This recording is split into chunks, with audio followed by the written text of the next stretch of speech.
Welcome back, Dr. Chapple. When we spoke last time, you talked about temples. You referred to a person who's of the Jain faith going to temple morning, evening, almost as a reminder of living, how to live. And yet, we know that Jainism does not subscribe to a God. It's not a theistic form of life, way of life.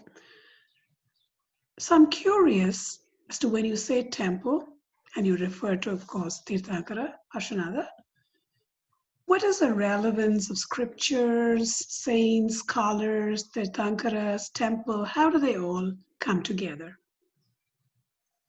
This is such a great question. And on the one hand, totally non-theistic. The philosophy says no one created the world, no one makes you do anything. Everything that happens is because of your will. And at the same time, this logic of radical equality of one soul to the other in a fundamental sense leads to an aspirational disposition. So the question becomes, if I'm really responsible for all of my moods, all of my actions, all of the good or the ill that I put out in the world, then I'm going to try to make myself better. And I want an exemplar. So the Tirthankaras, who are the teachers, the great teachers who laid out the philosophy of karma, are said to be inhabiting a place called the Siddhaloka, which is beyond the heavens, which is a place where they dwell eternally, evermore, never again engaging in samsara, evermore with energy, consciousness, and bliss. They're not dead. They're very, very much alive, but they don't get involved. So if you pray to them, they aren't going to give you anything. The best you can hope for is to emulate their goodness. So in Mathura, 300 BC, during the period of heightened trade with the Greeks, and it started up in Afghanistan, but it still soon spread all through Gangetic Plain. The very first people to go with the very most cherished and recognizable product of Greek civilization, the statue, the first people who agreed to commission and create statues were the Jains. And the oldest sculptures made of stone in India come from that site of Mathura, and they are the Tirthankaras. Later, the Buddhists, the Buddha originally said, never make an image of me, but the Buddhists eventually followed the trend set by the Jains, and the construction of temples eventually took off in India. And by the 7th century in India, all of the gods and goddesses of Hinduism had a temple here, a temple there. And we know from the literature that this way of what became puja became simultaneously a meditation, as well as a place of beauty and a place of celebration. So when I've been living in India pretty much every summer for close to 10 years. I know that sounds hot, and it is hot, but it's okay. I got quite close to a very specific statue that sort of made my heart soar. And I do have to preface this by saying that my family background is Protestant Christian, which is not very much into much visual representation, and my original meditations were Zen and Quaker, which again are very minimalist in their aesthetic. But in this complex where I live often in North Delhi, there is a sequence, a whole cluster of different temples honoring the founders, honoring different Tirthankaras, and honoring a great goddess called Padmavati. And I would go in, I would sit, and I would sort of fix my gaze upon her image. And I always like a good story. And eventually, one of my students who grew up here in the States and knows her story very, very well told it the best I've ever heard. And I thought, wow, this is really a good story. And it's the story of her or the story of she and her husband protecting Parshvanath right up to the point of his freedom in exchange for his protection of them when they were in danger. And the story is very long, and it has birth after birth after birth after birth after birth. But essentially, there are two snakes depicted up above, and their bodies are coiled beneath. And these two snakes had been hiding in a log that had been gathered for a ritual fire conducted by a rogue yogi called Kamat. And Kamat had, birth after birth, been in dispute with his archenemy and former brother, the man who was to become the 23rd Tirthankara Parshvanath. And Kamat was sitting with a fire in front, a fire in the back, a fire on one side, a fire on the other side, and a fire on his head when the future Tirthankara came and said, "Stop it!" And Kamat was very angry. He said, "What are you talking about? Why should I stop?" And he says, "There's life in that log." And he went and he managed to get the log out, and sure enough, two snakes, husband and wife, Dharnendra, the king, and Padmavati, the queen, slithered away gratefully. Kamat died a little bit longer.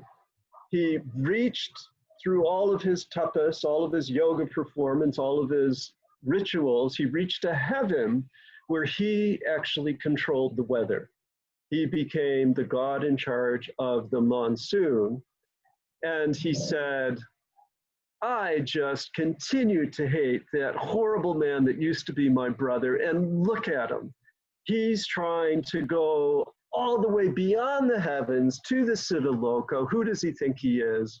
I'm going to make certain that I disturb his meditation, and I'm just going to kill him right now, so he'll have to get born again and again and again." And those of you who know the story of the enlightenment of the Buddha, Mara tried to dislodge the Buddha from his meditation under the Bodhi tree, and sure enough, the goddess saved him. In that case, Bhudevi, Mother Earth. And in this case, the strategy used by Parshvanath was to drown him out. And he began the biggest monsoon ever, and the rains came, and the rains came, and the rains came. And those of us who've been in India in monsoon came to understand how wet agriculture works. Those rice paddies fill with water for a very long period of time. And the water is rising, and Parshvanath does not disturb his meditation, and he's about literally to be drowned when Padmavati and Dharnendra swim into the presence of Parshvanath, get under his body, lift his body above. And I hope you're seeing a little bit of imagery of Kundalini with this as well. Okay, this is the description of how Kundalini works. And they lift him up off the base of the earth enough so that the rain cannot drown him. And then they take their hoods and they protect him. And sometime later, he becomes free. And people continue to remember the goodness and the sweetness of Padmavati and Dharnendra, their fidelity to one another, and their undying devotion to the man who had protected them from dying in a meditation fire. So what I'm going to do is to share with you, there was this beautiful moment, and I love sitting in the temple looking at her image, and perhaps you'll be able to share this image on whatever it is we put together. And as I gaze on her image, there's just this beautiful moment where everything goes still. And I go year after year, and I'll sit there in the morning, the blazing heat, being purified by my own perspiration.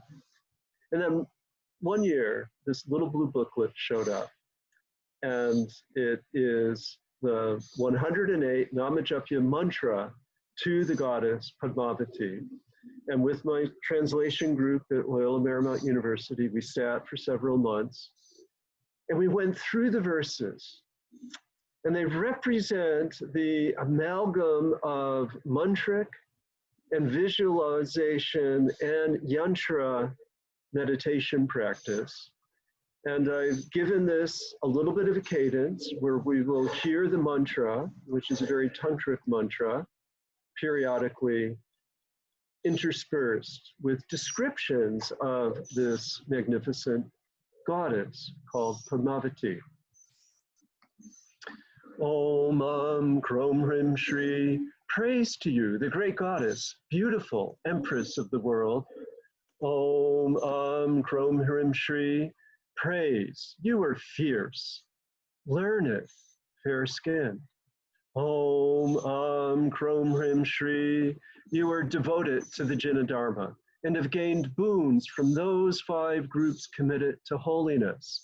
The Arhats, the Siddhas, living in the Siddhaloka, the Acharyas, who teach us here on earth, the Upadhyayas, and the Sadhus and the Sattvis, all in the realm of living human beings. You teach the 5-fold Namokar mantra and are endowed with the qualities that arise from practicing the 5 vows. Padmavati, you see the 5 beautiful events when the future Jaina enters the womb, is born, renounces the world, gains all knowledge, and eventually leaves the body. Om Krom Hrim Shri, you are Totila, the eternal, the goddess of the 3 cities. Om Krom Hrim Shri, you accomplish all desires and are garlanded with rapture. You are knowledge, you are the great Lakshmi, Saraswati, and all of the arts that arise from Saraswati. Om Krom Hrim Shri, you abide with the wisdom of the assembled Arhats. You are the teacher of all scriptures, the empress of all things. Om Krom Hrim Shri, you are the great Durga, adorned with 3 eyes, crowned with a serpent's hood. Your tiara shimmers with the light of the moon on your full hair. Your mount represents a bird-like snake. You face each of the 4 directions. You sit upon a great lotus. Om Krom Hrim Shri, you are the goddess of giving, the empress of the house. You are the great wife of the snake king Dharnendra. You also take the form of a snake. You are the divine snake. Om Krom Hrim Shri, you are endowed with final perfection. You follow all the 12 books of Jain scripture and the 14 great forms of knowledge. You radiate the totality of knowledge. Om Krom Hrim Shri, you are the essence of spring, the forest goddess, garlanded with the forest. Om Krom Hrim Shri, you are the great empress, exceedingly strong, like the wife of Rudra, freed of being timid, rendered fearless. Om Krom Hrim Shri, you are Kali, the night that swallows all.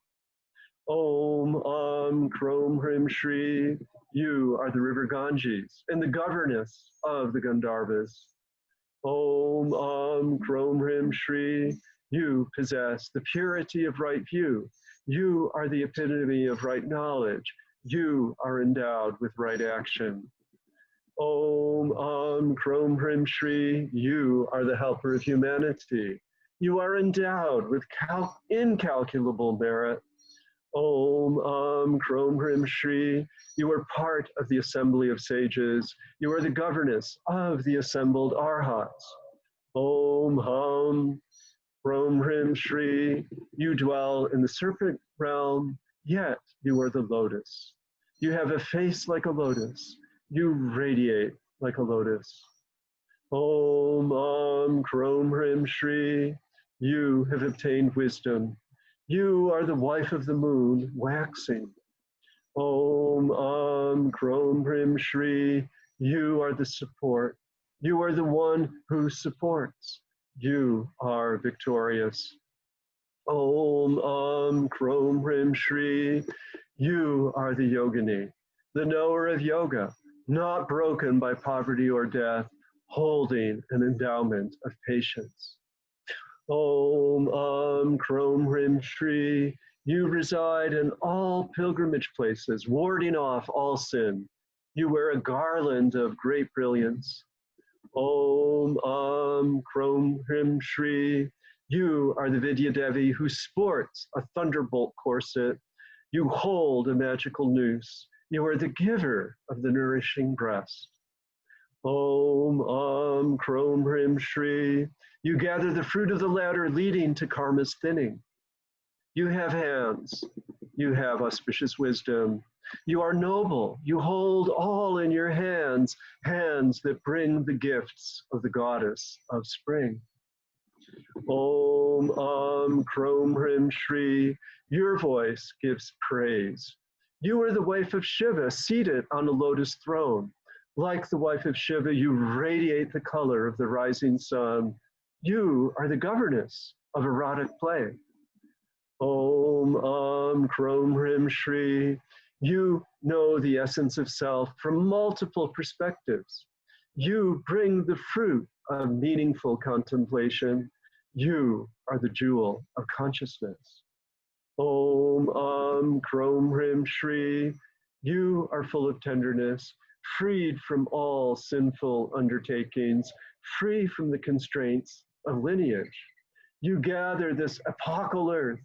You are the wish-fulfilling cow. You are the maker of auspiciousness and the lover of Dharma. You are all.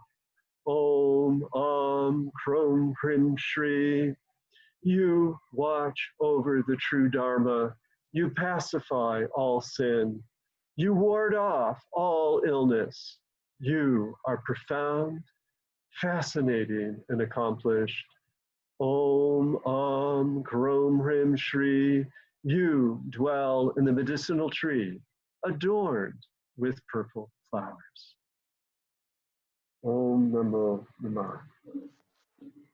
That's beautiful. So in this meditation, if I might, it's the hearing words that are inspirational that you can live up to. It's really the concept that I got from it. Is that somewhere in that range? Yes, and what I found in really savoring both the Sanskrit and finding the mood correct for translation into English was that there's a playfulness.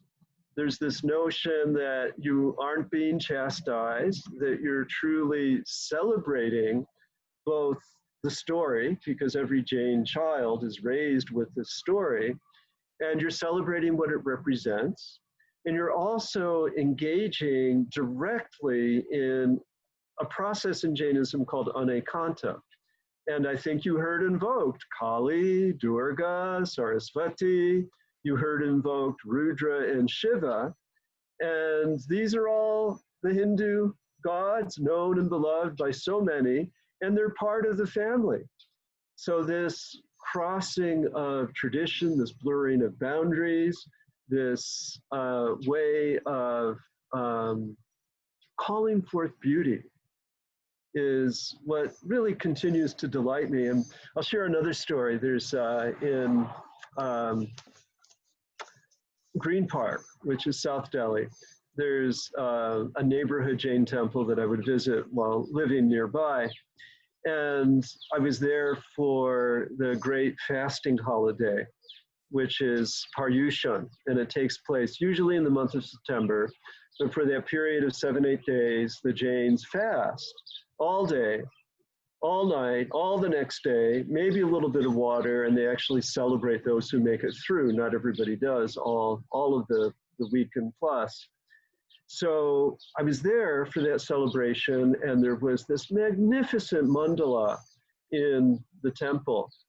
And I asked my interlocutor, I asked Dr. Jain, tell me, what is this? And it turns out that it's an honoring of scripture, and that this magnificent mandala, which is divided into 10 pieces that look like wedges of a pizza, each having either a jewel or a brass object or a special nut offering on it, that the 10 wedges represent the 10 chapters of the Tattvartha Sutra, and that the objects placed within each wedge represents the sutras contained in the chapter therein, so that the text itself becomes an object of veneration, an object of worship.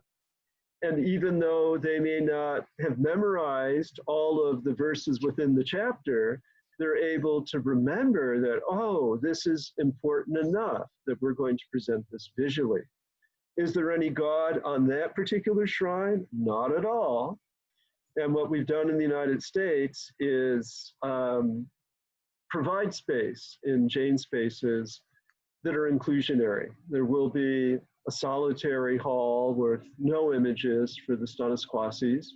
There will be an unadorned image, which would be the style without any paint that would be venerated by people of the Digambara tradition.